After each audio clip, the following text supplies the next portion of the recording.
বন্ধুরা শম্পা লাইফস্টাইলে আপনাদের স্বাগতম। তো আজ আবারও একটা নতুন ভিডিও নিয়ে চলে এসেছি আপনাদের সামনে। চলুন যাওয়া যাক। কেওসা ব্রুজ সোনিয়া গ্রামে আজ আমরা দেখা করতে চলে এসেছি, মানে কীর্তন শুনতে চলে এসেছি।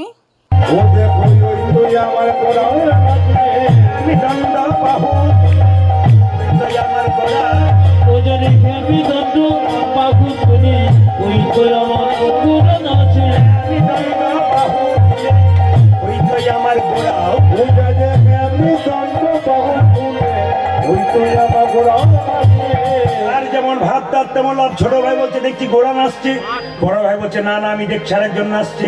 ওই তো গোড়াই নাচে, ওই তো গোড়াই নাচে, দেখো দেখো ওই তো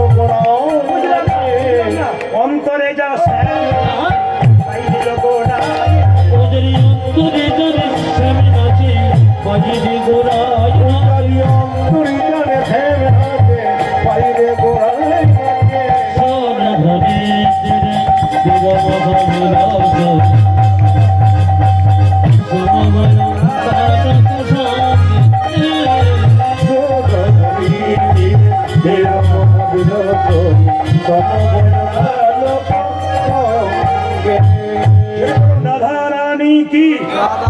কিছু মনে করবেন না বাবা। যখনই দু ভাই মিলে দাঁড়িয়ে আছে, মহাপ্রভু শিবাসকে ডেকে বলল ওদের মধ্যে যে ছোট ভাই তাকে বলে দাও সে আমার সঙ্গে সারা জীবন কীর্তন করবে, আমার সঙ্গে থাকবে। আর যে বড় ভাই তাকে বলে দাও সে আমার 100 জন্ম কৃপা পাবে না। এটা কিরকম কথা হলো? আজকে সন্নিয়াতে কীর্তন শুনতে এসছে দু ভাই, একজন মহাপ্রভুর কৃপা পাবে, একজন পাবে না। যে পাবে তার তো আনন্দ হবে, যে পাবে না তার কত কষ্ট হবে। শ্রীবাস এসে বললো তোমাদের মধ্যে ছোট ভাইকে আমি কি নাম? আমার নাম নরহরি সরকার। বড় ভাইকে ওই যে আমার দাদা পাশে দাঁড়িয়ে আছে, ওনার নাম মুকুন্দ সরকার। মহাপ্রভু বলেছে তোমাদের মধ্যে ছোট ভাই তুমি, হ্যাঁ সারা জীবন প্রভুর সঙ্গে কীর্তন করবে, প্রভুর সঙ্গে থাকবে। বড় ভাই বলছে আমার জন্য কি বলেছে? আমার জন্য তোমার জন্য বলেছে তুমি 100 জন্ম সঙ্গ পাবে না। তাকান, যেই না বলেছে 100 জন্ম সঙ্গ পাবে না, সঙ্গে সঙ্গে বড় ভাই মুকুন্দ সরকার নাচতে শুরু করেছে। শিবাস মনে মনে ভাবছে লোকটা পাগল হয়ে গেল। এই যে তোমাকে বললো 100 জন্ম কৃপা পাবে না, তুমি নাচতে শুরু করেছো কেন? আমাকে যদি প্রভু বলতে 100 জন্ম আমাকে যদি প্রভু বলতে 100 জন্ম কৃপা পাবে না, শিবাস বলছে তাই আমি 20 কে আত্মহত্যা করতাম। এ কথা শুনে মুকুন্দ বলছে শোনো শোনো শিবাস, শোনো শোনো শিব, প্রভু যদি বলতো কোন জন্মে সঙ্গ পাবো না, কোন জন্মে সঙ্গ পাবো না, তাহলে না হয় আমি 20 খেয়ে আত্মহত্যা করে দিতাম, 20 খেয়ে আত্মহত্যা করে দিতাম। প্রভু বলেছে 100 জন্ম সঙ্গ পাবো না, 100 জন্ম সঙ্গ পাবো না, 100 জন্ম না হয় গৌরে গৌরে বলে কেঁদে বেড়াবো, আমি কেঁদে বেড়াবো।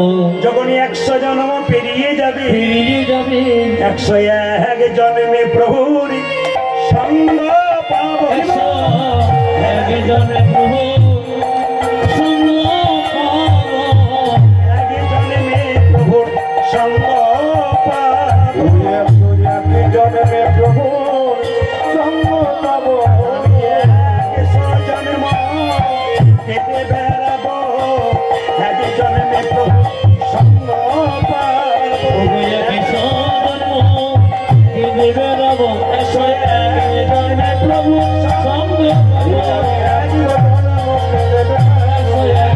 প্রভু সঙ্গ পাবো, 101 জন্মে প্রভু সঙ্গ পাবো, 101 জন্মে প্রভু সঙ্গ পাবো। প্রতিটি গানের মধ্যে একটা করে শিক্ষা আছে। বলো 100 জন্ম গৌর গৌর বলে কাঁদবো, 1 জন্মে তো কৃপা পাবো। 3 ঘন্টার কীর্তন শুনতে এসে কতজনকে 6 বার উঠতে হয়? মেরে বলবো হ্যাঁ না? 3 ঘন্টার কীর্তন শুনতে এসে 6 বার উঠতে হয়, কোমরে ব্যথা, হাঁটুতে ব্যথা, তারপর ঘর যাবার চিন্তা, কত চিন্তা থাকে। কিন্তু জেনে নিন মহাপ্রভুর জন্য শিবাস মুকুন্দ সরকার বললো 100 জন্ম আমি গৌর গৌর বলে কাঁদবো, 101 জন্মে তো কৃপা পাবো। এর থেকে কি শিক্ষা পেলেন? ধৈর্য যার ভগবান তার, ধৈর্য যার নাই ভগবান তার নাই। জেনে নিন মহাভারতের আসতে মহাভারতের দিকে 100 ভাইয়ের দাদা দুর্যোধন চঞ্চল ছিল, উনি ভগবান হারালেন। আর পঞ্চপাণ্ডবের দাদা যুধিষ্ঠির স্থির ছিলেন, উনি ভগবান পেলেন। এই যে এই সংসারে যারা কীর্তন শুনছেন, যারা কঠিন ব্যাপার, যত গন্ডগোলটা এখানটা দিন। হরে কৃষ্ণ দিকে দেখাবেন। যুধিষ্ঠির স্থির ব্যক্তি ছিলেন, তিনি ভগবানকে পেলেন। আর দুর্যোধন চঞ্চল ছিলেন, উনি ভগবানকে হারালেন।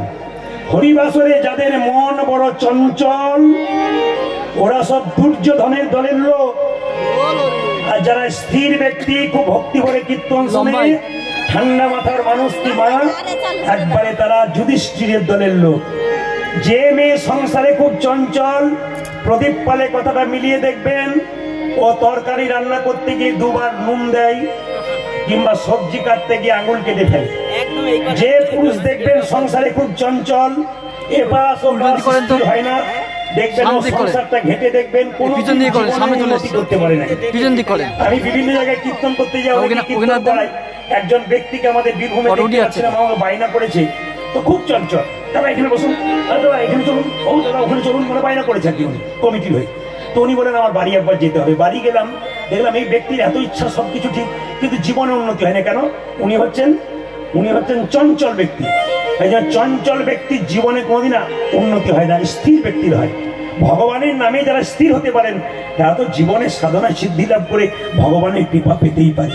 তো মুকুন্দ সরকার যখন চোখের জলে ভাসছে, আমাকে 100 জন্ম কৃপা করলো না, আমার ভাইকে কৃপা করলো। মুকুন্দ সরকার যখন কাঁদছে, ভগবান সব সইতে পারে, ভক্তের চোখের জল সইতে পারে না। মুকুন্দ প্রভু, তুমি আমায় ডেকেছো? হ্যাঁ। তুমি কাঁদছো? হ্যাঁ প্রভু। আমার ভাইকে তুমি কৃপা করলে, আমাকে করলে না। ও মুকুন্দ, তোমাকে কেন বাড়ি পাঠিয়ে দিচ্ছি, তোমার ভাইকে কেন রাখছি শুনে রাখো। বলে কেন?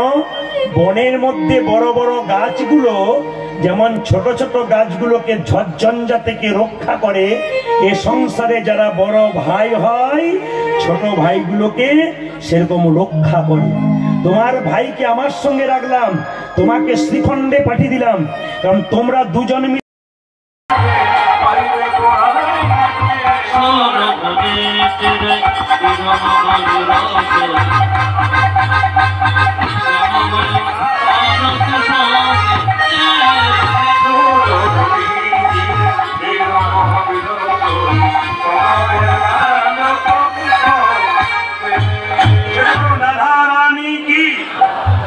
মনে করবেন না বাবা। যখনই দু ভাই মিলে দাঁড়িয়ে আছে, মহাপ্রভু শিবাসকে ডেকে বললো, ওদের মধ্যে যে ছোট ভাই তাকে বলে দাও, সে আমার সঙ্গে সারা জীবন কীর্তন করে আমার সঙ্গে থাকবে।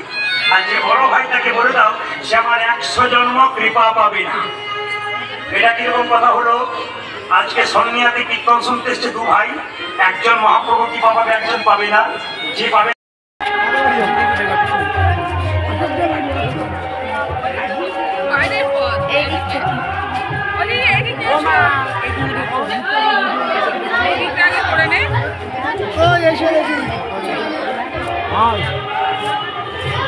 আগের দিন কাজটা ভালো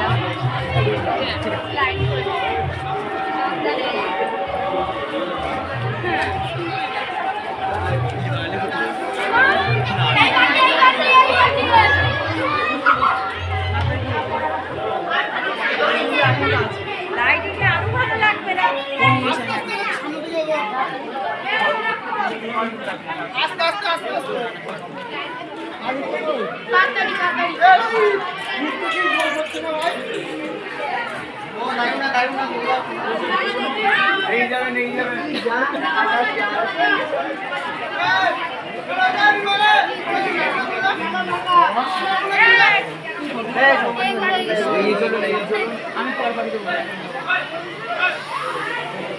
দাদু ওই দিক দিয়ে ঘুরে আসতে হবে, তুমি এই দিক দিয়ে আসতে পারবে না, এক সাইড দিয়ে ঘুরো।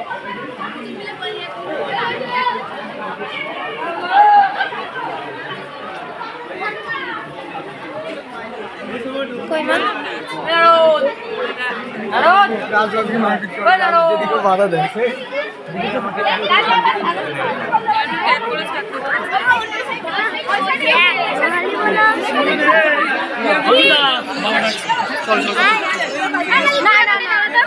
তুই পারবি না। ও দাদা এই তো এখানে হতলা